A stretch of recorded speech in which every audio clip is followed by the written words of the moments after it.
Israel vuelve a confiar en un viejo y controversial político. Benjamin Netanyahu, cuyo partido, el conservador Likud, ahora mismo roza la victoria gracias al impulso de la ultraderecha en el país.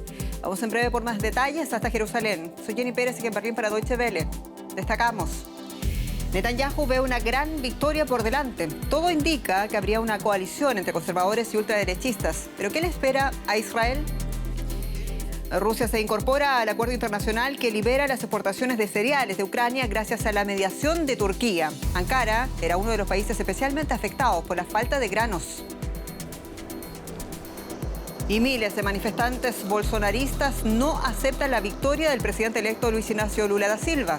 Cientos de camiones han bloqueado avenidas, exigen la intervención militar en el país.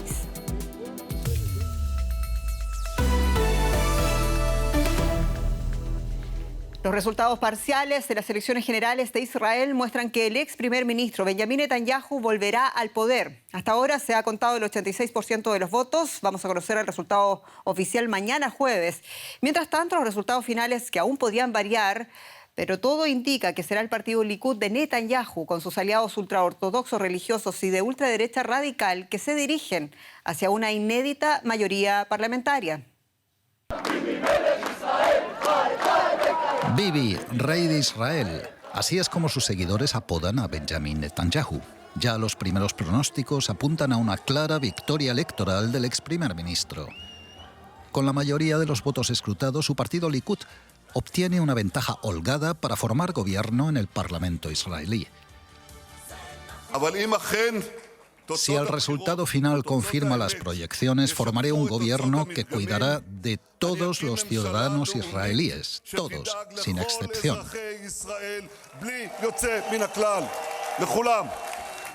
Pero Netanyahu, acusado anteriormente de corrupción, necesita aliados para formar gobierno y volver a ser primer ministro del país. Una de las posibles alianzas es con el ultraderechista Itamar Ben-Gvir. Su partido, sionismo religioso, ha escalado puestos hasta ser la tercera fracción más votada. Ha llegado el momento de volver a tomar el control de nuestro país. Ben-Gvir, con antecedentes penales y conocido por incitar al racismo, quiere ser ministro de Netanyahu. Ha hecho suya la causa de la seguridad de Israel y aboga por la anexión de Cisjordania. En el contexto de estos comicios ha aumentado la violencia entre israelíes y palestinos. Los habitantes de Gaza no confían en que el conflicto vaya a suavizarse si se materializa una alianza entre Netanyahu y Ben-Gvir. Corremos el riesgo de que haya más asentamientos y ataques a la mezquita de Al-Aqsa. No hay futuro político. Parece que el proyecto político de la solución de los dos estados va a acabar enterrado. El resultado final de la elección se espera para el jueves a más tardar. Luego comenzarían las negociaciones para lograr una coalición y un posible regreso de Bibi Netanyahu con un gobierno aún más virado a la derecha. Todo indica que el primer ministro Benjamin Netanyahu entonces obtendrá la victoria en estas elecciones y que pactará con una coalición de ultraderecha religiosa y radical en Israel. Ampliamos la perspectiva con Miquel Ayestarán, mi colega en Jerusalén. Miquel, en términos políticos, ¿qué consecuencias inmediatas podemos observar de esta casi segura alianza? Sí, la verdad es que se confirma ese giro ya no a la derecha, sino a ultraderecha que se está viendo en Israel ya desde hace unos años. El Likud vuelve a ganar estas elecciones y lo que es, desde luego, más importante para Netanyahu es que el bloque que él lidera en el Parlamento obtiene una mayoría holgada, algo que las encuestas no nos habían dicho. Esto, por lo tanto, se puede interpretar como ese giro que está adoptando este país desde hace ya unos años y que ahora más se va a encontrar con lo que aquí muchos medios ya titulan como el gobierno más radical de la historia del Estado judío. Y es que nunca ha habido un partido como sionismo religioso en la Cámara y ni siquiera y mucho menos en el gobierno, ¿no? Por lo tanto, sorpresa, pueden decir algunos, pero desde luego esto no es un fenómeno nuevo. Llevaba ya desde hace mucho tiempo Israel girando en esa dirección y ahora mismo Benjamin Netanyahu necesita esos 14 diputados de los supremacistas judíos para volver al poder. ¿Qué sucedió, Miquel, por un lado con la socialdemocracia en Israel y por otro con la serie de escándalos pasados en torno a la figura de Netanyahu? ¿Nada le pasó la cuenta entre los votantes?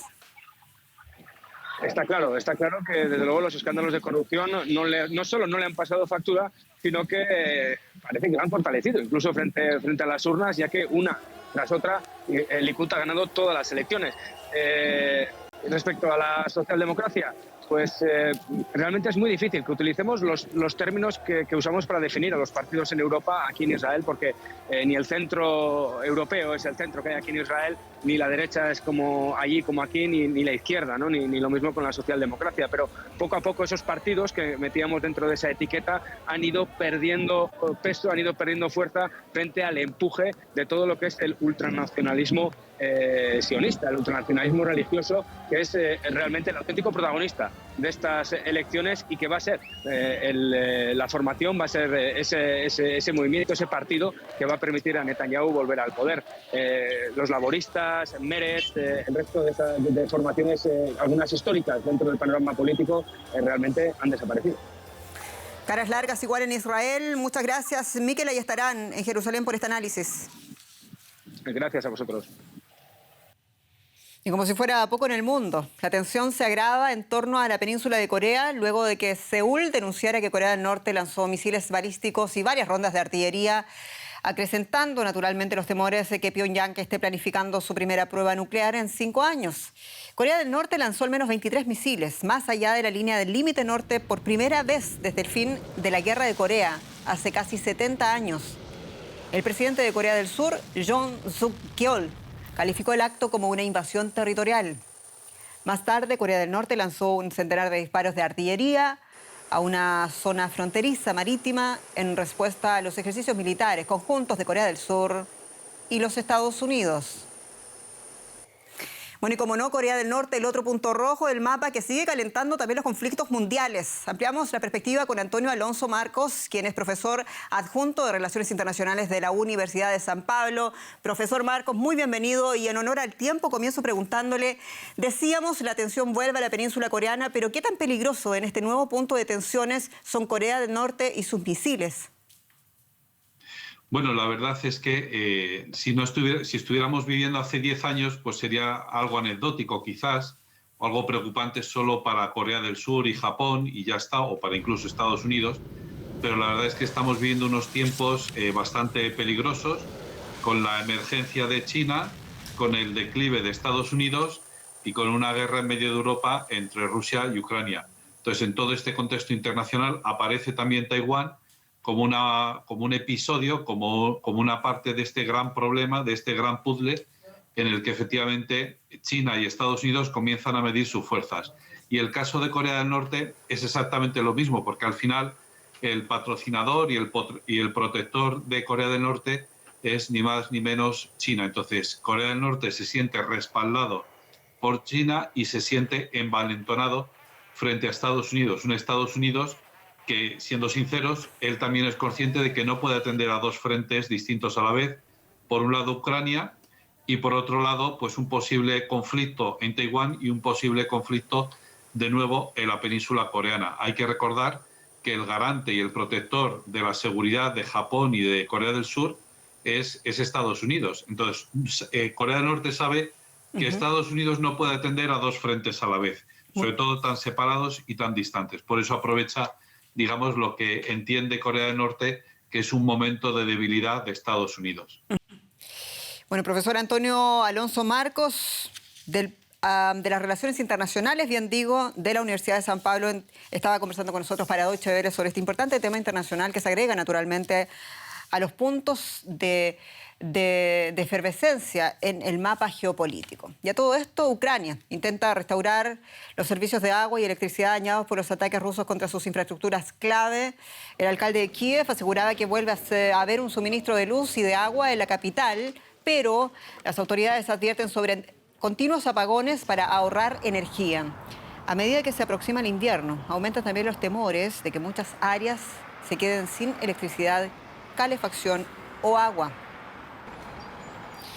Y Rusia ha puesto oficialmente fin a la movilización parcial de reservistas. Sin embargo, muchos en el país temen que realmente no haya terminado, pues no ha sido firmado aún un decreto por parte del presidente Vladimir Putin. El reclutamiento fue descrito por muchos como caótico, con numerosos casos de personas convocadas pese a ser incapaces de realizar el servicio militar por motivos de salud.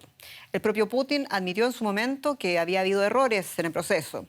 Bueno, un hombre discapacitado de San Petersburgo le contó su historia a Deutsche Welle y aquí se la traímos. Ilya Pekarev ha pasado 26 años en silla de ruedas. Hace unos días se quedó sorprendido al encontrar en su buzón un aviso de reclutamiento militar. Su enlistamiento significa que tendría que ir a luchar en la guerra en Ucrania, conocida en Rusia como Operación Militar Especial. Aquí está mi nombre, Ilya Pekarev, mi fecha de nacimiento, mi dirección y la orden de reportarme ante las autoridades militares en una fecha determinada. Más que nada me causa asombro y la certeza de lo absurdo que es todo el sistema. La discapacidad de Ilya se debe a un error cometido por los médicos cuando era un bebé. El músico nunca ha prestado servicio al ejército. Las autoridades de reclutamiento de San Petersburgo deberían saber su condición. Ilya decidió ignorar la carta de enlistamiento. Le sorprendió no haber tenido más noticias del ejército. Dice que su caso no es el único. Conozco a un hombre al que le falta una pierna y que recibió la misma notificación que yo. Él perdió su pierna en el ejército. Su caso es aún más evidente que el mío y estoy seguro de que lo conocían. La caótica movilización de Rusia ha sido difundida ampliamente en las redes sociales. Se convocó a hombres mayores, con alguna discapacidad y con enfermedades crónicas graves. Algunos fueron enviados a casa desde los cuarteles de entrenamiento. Si bien la movilización ha concluido, existen temores de una nueva fase de enlistamientos. A Ilya Pekarev también le preocupa el futuro. Actualmente la vida es más difícil. Me preocupa más el futuro. Ya no puedo hacer planes más allá del día de mañana. Un tiempo incierto para Ilya Pekarev, que no puede deshacerse por completo del temor a ser reclutado. Bueno, vamos a mantenernos en este asunto. Hay un asunto también que llamó mucho la atención que tiene que ver con la exportación del grano. ¿Qué pasó, Andrés Blumenkrantz, hoy día? Bienvenido. ¿Qué tal, Jenny? Sí, después de hablar del restablecimiento del suministro de agua y energía en Kiev, hay otro restablecimiento de un suministro muy importante, porque las exportaciones de granos ucranianos se reanudaron este miércoles después de que Rusia volviera al acuerdo mediado por Naciones Unidas y por Turquía para establecer un corredor marítimo seguro en el Mar Negro. Este sábado Moscú se había retirado temporalmente del pacto, aduciendo que su flota del Mar Negro había sido atacada con drones por Ucrania. Un acuerdo que busca aliviar la crisis alimentaria global. El grano puede salir de Ucrania de nuevo. El corredor en el Mar Negro recupera la protección internacional. El rápido cambio de posición del presidente ruso tras abandonar el pacto sobre el cereal el fin de semana provoca alivio en gran parte del mundo. El presidente turco Recep Tayyip Erdoğan recibe aplausos en el Parlamento. Él ayudó a impulsar el acuerdo y negoció por teléfono su reanudación. Tras nuestra conversación con el presidente Putin ayer, el ministro de Defensa ruso, Sergei Shoigu, llamó a nuestro ministro de Defensa, Hulusi Akar, y le informó que las entregas de granos continuarán según lo previsto a partir de las 12 del mediodía de hoy. Moscú suspendió el pacto como reacción a los ataques con drones a su flota en el Mar Negro, que supuestamente muestra este video.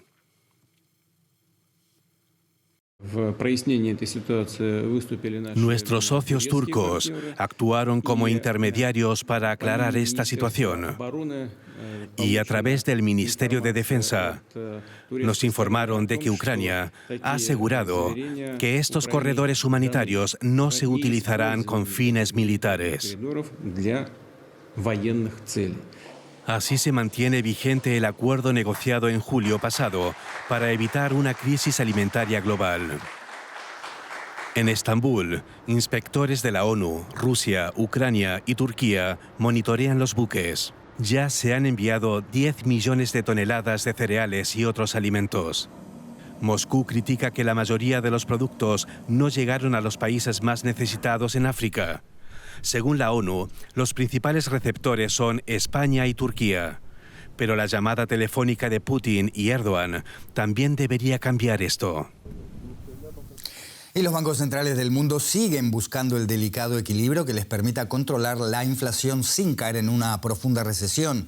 El arma de doble filo para este propósito son, por supuesto, las tasas de interés. Y este miércoles fue el ente emisor de referencia a la Reserva Federal de Estados Unidos, la última en alejarse otro paso de la política de tasa cero aplicada desde la última crisis financiera hasta marzo pasado. El mismo presidente de la Fed, Jerome Powell, admitió la incertidumbre sobre una posible recesión. No lo sabe nadie, esas fueron sus palabras. El Banco Central estadounidense cumplió de esta forma con las expectativas de los economistas. La tasa de interés oficial de la mayor economía del mundo pasa a situarse en la brecha de entre el 3,75 y el 4%. Es su nivel más alto desde el año 2017. Y si hay que hablar de tasas de interés, hay que hablar con nuestra corresponsal financiera Ana Nieto en Nueva York. Ana, cuéntanos en principio cómo se ha recibido el último comunicado de la Fed, que hay que decirlo, es un poco más matizado que los anteriores. Sí, y eso ha hecho que inicialmente fuera muy optimista en su recepción. Las bolsas subieron porque pensaron que la Fed iba a subir el pie del acelerador en las subidas de tipos de interés. Es un optimismo que ha durado 30 minutos, lo que ha tardado en empezar una rueda de prensa en la que Jay Powell ha dicho que desde la última reunión que tuvieron en septiembre han visto que las cosas están peor de lo que pensaban y que van a tener que subir más los tipos de interés de los que habían esperado en aquella reunión de hace apenas un mes y medio. Entonces ahora él ha dicho que queda mucho por recorrer para rebajar las tasas de intereses al 2%, que es el objetivo que tiene la Reserva Federal. Dice que ahora la rapidez en hacerlo no va a ser tan importante, pero que desde luego van a subir más los tipos de lo que se pensaba entonces. Entonces se pensaba que iban a subir 150 puntos básicos en lo que quedaba hasta febrero del año que viene, pero ahora parece ser que podría subir mucho más y que habrá calendario de subidas incluso para la primavera. Entonces, Ana, con esta última posición un poco más ambigua que las anteriores, que eran decididamente a favor de normalización de tasas, ¿se mantiene el temor de que la Reserva Federal sea demasiado agresiva y tenga efectos nefastos en la economía? Hay economistas y políticos que así lo piensan, pero no lo piensa así el presidente de la Reserva Federal, que dice que no piensa que hayan subido ni mucho ni muy deprisa las tasas de interés porque era lo necesario que se tenía que hacer. Ahora bien, en esta reunión han dicho que van a estudiar los efectos de las subidas de las tasas de interés para decidir el calendario de las siguientes subidas. No obstante, ha dicho que es muy prematuro pensar en una pausa de subidas de tasas de interés y que no cuenten con ello porque no les gusta lo que están viendo ni en el flanco de la inflación ni en el flanco del mercado laboral, que todavía se ve muy fuerte. El viernes conoceremos cuál ha sido la evolución del mercado laboral en octubre, pero se piensa que todavía se está creando mucho empleo, con lo cual todavía hay presión inflacionista. Y el presidente de la Reserva Federal dice que el camino a una desaceleración suave ahora mismo se está estrechando y que por lo tanto es muy probable que tengamos que lidiar con una recesión, algo que él no quiere, pero no ve la salida de otra manera. Las tasas van a estar más altas y durante mucho tiempo, según ha dicho hoy. Habrá que abrochar el cinturón de aterrizaje entonces. Ana Nieto en Nueva York, gracias. Hasta cualquier momento. Más información inmediatamente con Jenny Pérez. Más informaciones y más malas noticias, Andrés. Por esta parte, por lo menos vamos a revisar lo que ha pasado hoy día en la ciudad de Santa Cruz, esto es en Bolivia. Una ciudad que ha vivido una nueva jornada de protestas por el censo nacional que está previsto para el año 2024. y que quienes participan en estas acciones reclaman que se realice el próximo año, en 2023. Los manifestantes se enfrentaron con un grupo afín al actual gobierno al intentar desbloquear uno de los varios puntos cortados que impiden el paso de combustibles y alimentos en Santa Cruz. Esto ha naturalmente provocado desabastecimiento y la subida de precios de algunos alimentos. La policía intervino con gases lacrimógenos. Un periodista resultó herido y al menos 8 personas han sido detenidas en Bolivia. Y la situación sigue escalando en Santa Cruz. Para hablar de aquello, ampliamos con Tania Frank, periodista en La Paz. Tania, saludos. Y este martes el gobierno intentaba sin éxito instalar una mesa de diálogo en Santa Cruz. ¿Qué sucedió y cómo sigue la historia de esta huelga entonces? Gracias, Jenny. Sí, han sido varias horas de enfrentamiento y de represión policial en la zona de La Guardia, en Santa Cruz de la Sierra, una ciudad importante aquí en Bolivia. Por un lado, quienes exigen que el censo se desarrolle el 2023 cumplen hoy 12 días de paro cívico indefinido. Ellos han anunciado que no van a levantar la medida de presión. Y por otro lado, están quienes están pidiendo que se levante la medida de presión y están denunciando un supuesto intento golpe de Estado más bien para poder tomar el poder. Sin embargo, estos enfrentamientos y esta represión ha derivado en varios detenidos y heridos, entre ellos periodistas que hacían la cobertura durante la noche de ayer. Sin embargo, no ha habido avances en la mesa de diálogo, no se ha instalado, no se ha convocado a una mesa de diálogo de parte del gobierno. Sin embargo, las autoridades de la Universidad Pública de Santa Cruz han condicionado el diálogo, exigiendo que se libere a los detenidos, que se levante el cerco y entre otras que el presidente del Comité Cívico que tiene detención domiciliaria sea parte del diálogo. El gobierno aún no ha respondido, sin embargo, uno de los puntos más complicados es derogar el decreto que convoca un censo el 2024 y no así el 2023. En Bolivia los censos se deben desarrollar cada 10 años, no está sucediendo esto, por eso es la medida de protesta. Ahora esperamos que se convoque a un diálogo y sea un diálogo para pacificar y no un diálogo que vuelva al fracaso o en todo caso un diálogo de sordos. Claro, censos que están siendo también criticados por una posible instrumento político por parte del gobierno. Eso está en el trasfondo de esta huelga. Tania Frank, muchas gracias. En La Paz. Y protestas en Bolivia, pero también en Brasil, donde miles de personas seguidoras de Jair Bolsonaro se han concentrado frente a cuarteles castrenses de Sao Paulo, de Brasilia y Río de Janeiro para exigir una intervención militar contra la victoria electoral del líder progresista Luis Ignacio Lula da Silva. Las marchas fueron convocadas a través de las redes sociales por los grupos de ultraderecha que apoyan al gobernante y desconocen la victoria de Lula en las urnas, esto a pesar de que su triunfo fue confirmado por el Tribunal Superior Electoral del país. No es el primer acto de exhibición de fuerza de los seguidores bolsonaristas. Muchas vías principales del país están cortadas desde el lunes por transportistas afines al líder derechista. No obstante, estas últimas fueron desautorizadas por el exmilitar. El influyente diario Globo calificaba esta protesta como el Capitolio de los camioneros en alusión a los disturbios en Washington por seguidores de Donald Trump. Y tenemos allí con nosotros al periodista Marcelo Silva de Sousa, con nosotros desde Brasilia. Marcelo, saludos. Y bueno, los camioneros bolsonaristas bloquean principales vías. ¿Cuán complicada ha estado la situación?